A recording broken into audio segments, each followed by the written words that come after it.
दोस्तों आज की कहानी बहुत ही दर्दनाक निकल के आ रही है, जहां पर देखा गया है कि बहन के रिश्ते को लेकर भाई की हत्या कर दी जाती है और भाई को इस तरीके से मारा जाता है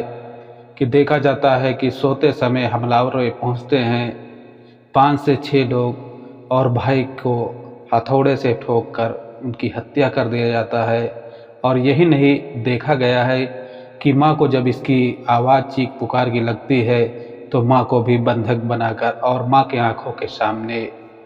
जो हत्यारे रहते हैं, जो अपराधी रहते हैं, वो इस अंजाम देते हैं और अंजाम देने के बाद में वहाँ से फरार हो जाते हैं। और फरार होने के बाद में जब इसकी बात गांव में और घर के आजू बाजू वाले जब जानते हैं तो घर पर जब पहुँच के आते हैं तो देखते हैं कि लड़के की मौत हो जाती है। तो दोस्तों आज की जो सच्ची घटना और सच्ची कहानी हम सुनाने जा रहे हैं, इस कहानी को अगर आप सुनोगे तो आप काफ़ी सोच में पड़ सकते हैं कि ऐसे भी कुछ लोग हैं कि ऐसी घटना को अंजाम देते हैं। तो चलते हैं दोस्तों, देर नहीं करते हैं और कहानी की तरफ बढ़ते हैं। कहानी जानने और समझने से पहले आपसे एक ही रिक्वेस्ट रहता है कि चैनल पर पहली बार विजिट किए हो तो चैनल को लाइक और सब्सक्राइब और शेयर अपने दोस्तों फ्रेंडों में ज़रूर करना। दोस्तों आज की जो कहानी निकल के आ रही है, ये कहानी उत्तर प्रदेश के अमेठी ज़िला से, जहाँ पर देखा जाता है कि मोहनगंज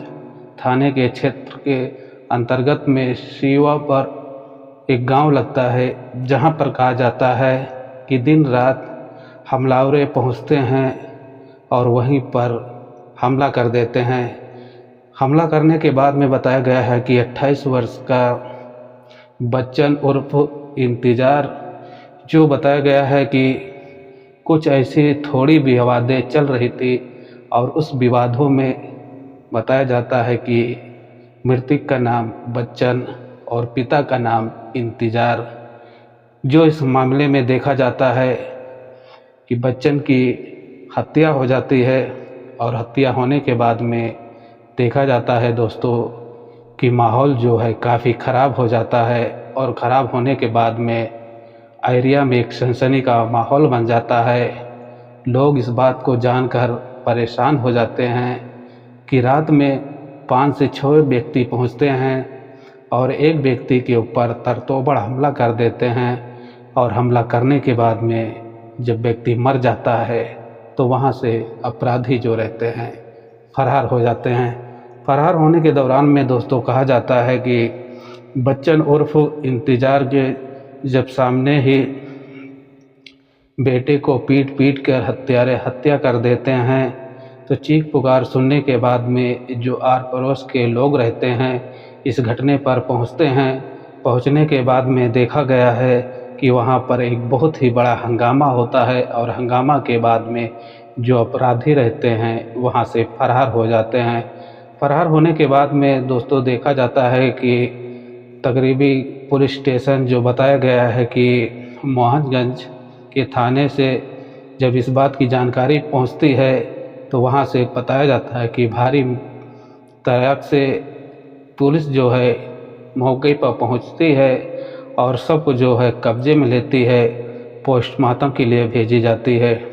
हालांकि बताया जाता है कि मां की तहरीर पर 6 लोगों के खिलाफ कानूनी कार्रवाई की गई है, जहां पर गया है कि मृतक के मां समरुल की तहरीर पर बताया गया है कि पुलिस की कार्रवाई करते हुए अपराधियों का नाम बताया गया है कि अब सलमान, इस्लाम, सुलेमान, पप्पू उर्फ सुनील और अन्य एक व्यक्ति और था, जिसके खिलाफ कहा गया है कि कानूनी कार्रवाई की गई है। जहां पर देखा जाता है कि पोस्टमार्टम के लिए शव को भेज दिया गया है और भेजने के तहरीर पर बताया गया है कि रिपोर्ट आने के बाद में पता ही चलेगा। जहां पर कहा गया है कि इंस्पेक्टर मोहनगंज के राकेश सिंह ने इस बात की जानकारी दी है कि आरोपियों की तलाश जो है जारी कर दी गई है और जल्दी ही अपराधियों को पकड़ा जाएगा और उनके ऊपर कानूनी कार्रवाई की जाएगी। जहां पर दोस्तों देखा गया है कि 28 वर्ष का बच्चन को जब मारकर हत्या कर देते हैं। तो गांव के जब कुछ लोग रहते हैं इस बात को लेकर बताते हैं और बताने के साथ साथ देखा जाता है कि बहन को रिश्ते को लेकर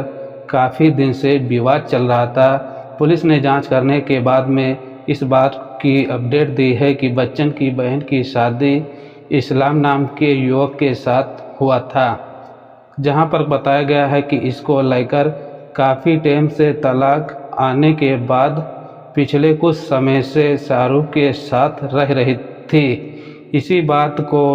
लेकर दोनों पार्टियों में एक बहुत ही बड़ा तनाव चल रहा था और तनाव के साथ साथ देखा जाता है कि रंजिश का आरोप में बच्चन की जान ली गई है। तो जहां पर कहा गया है दोस्तों कि जो बहन थी उसका बताया जाता है कि इस नाम का एक युवक रहता है, उसके साथ में उसकी सगाई हुई थी और सगाई होने के बाद में कुछ ही दिनों के बाद में जो इसका रिश्ता रहता है वो टूट जाता है और टूटने के बाद में पिछले कुछ समय से शाहरुख नाम का एक व्यक्ति रहता है, उसके साथ में उसकी बहन जो है रहती थी। हालांकि इसके रिश्ता टूटने के बाद में दोनों पार्टियों में काफ़ी तनी तनाव चल रही थी और तनी तनाव के दौरान पर बताया जा रहा है कि कुछ परिजनों का कहना है और परिजनों के कहने के साथ साथ देखा गया है कि बच्चन की इसीलिए जान ली गई है। कुछ जो परिजने वहाँ के हैं, गांव के लोग कुछ हैं, उन लोगों ने इस बात की जानकारी दी है। हालांकि पुलिस जो है अभी भी जांच शुरू है और जांच शुरू होने के साथ साथ देखा जाता है कि जो 6 लोग इसमें अपराधी हैं उनके ऊपर कहा जाता है कि कानूनी कार्रवाई भी की जा रही है और 6 लोगों के ऊपर कर दिया गया है। और करने के बाद में देखा गया है कि जो थाना इंचार्ज हैं यहाँ के, उन्होंने भी इस बात की अपडेट दी है कि अपराधियों को एक टीम बनाई गई है और टीम के दौरान पर बताया गया है कि उनको बहुत ही जल्दी गिरफ्तार कर लिया जाएगा और उनके ऊपर सख्त कानूनी कार्रवाई की जाएगी। कि हालांकि देखा गया है कि कुछ ऐसे वारदात ऐसे हो जाते हैं दोस्तों कि कुछ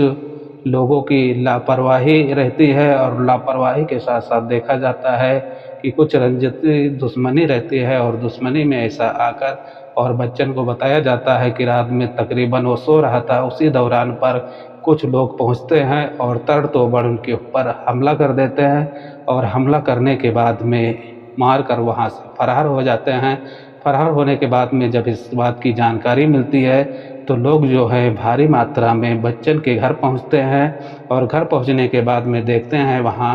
तो बच्चन की जो है मौत हो जाती है और मौत होने के बाद में एरिया में एक बहुत ही बड़ा सनसनी का माहौल बन जाता है। सनसनी का माहौल बनने के बाद में देखा गया है दोस्तों कि जब इसकी जानकारी मोहनगंज पुलिस को मिलती है तो मोहनगंज पुलिस जो है अपनी टीम को लेकर मौके पर पहुंचती है और मौके पर पहुंचकर देखा जाता है कि शव को जो है अपने कब्जे में लेती है और कब्जे में लेकर पोस्टमार्टम के लिए भेजी जाती है। पोस्टमार्टम की रिपोर्ट जब आती है तो उसमें बताया जाता है कि कुछ भारी चीज़ों से उसके ऊपर वार किया गया है, जिसे कहा जाता है कि हथौड़े से उसके सर पर वार किया गया है। इसलिए बताया जाता है कि बच्चन की तुरंत ही मौत हो जाती है। तो दोस्तों इस पूरी घटनाक्रम सुनाने का हमारा एक ही उद्देश्य रहता है कि आपको जागरूक और संकेत और सचेत करना रहता है कि ऐसे वारदातों से आपको सावधान रहना है। और आने वाले दिन में देखा जाता है कि जो लोग ऐसा काम करते हैं तो उनके ऊपर काफ़ी बड़ी सख्त कानूनी कार्रवाई की जा रही है। जैसे दोस्तों अभी देखे होंगे कि आपकी एक बहुत ही बड़ा कांड हो गया था और कांड ये बताया जाता है कि अलीगंज में हुआ था, जहां पर बताया है कि एक पत्नी जो अपने ही पति को सांप से डसवाने के बाद में और बताया कि इसको सांप डसा है, लेकिन देखा जाता है कि पत्नी जो रहती है अपने ही प्रेमी के साथ मिलकर अपने ही पति की हत्या कर देती है और हत्या करने के बाद में वहाँ सांप छोड़ देती है कि इल्ज़ाम जो है सांप के ऊपर आ जाए कि सांप ने इसको डस लिया है। लेकिन वहाँ पर देखा जाता है कि उसका सोच जो रहता है वो उल्टा हो जाता है और उल्टा होने के बाद में पत्नी जो उसकी रहती है गिरफ्तार होती है और गिरफ्तार होने के बाद में उसका जो संग प्रेमी रहता है, ये दोनों लोगों को गिरफ्तार किया जाता है और इनको जब पूछताछ किया जाता है तो ये दोनों लोग तोते की इतना कबूल देते हैं कि उसकी जो रहती है गला दाब कर ये दोनों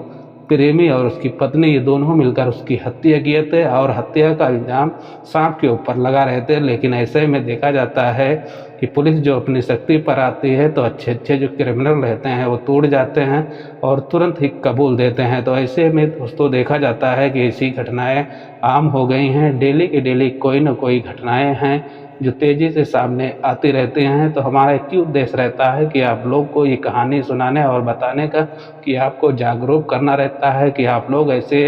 अंजामों से और ऐसी घटनाओं से आपको सावधान रहना है। अगर कहानी में कुछ समझ आया होगा तो वीडियो को लाइक और शेयर और सब्सक्राइब ज़रूर करना। मिलते हैं एक नेक्स्ट कहानी के साथ। अपना और अपनी फैमिली का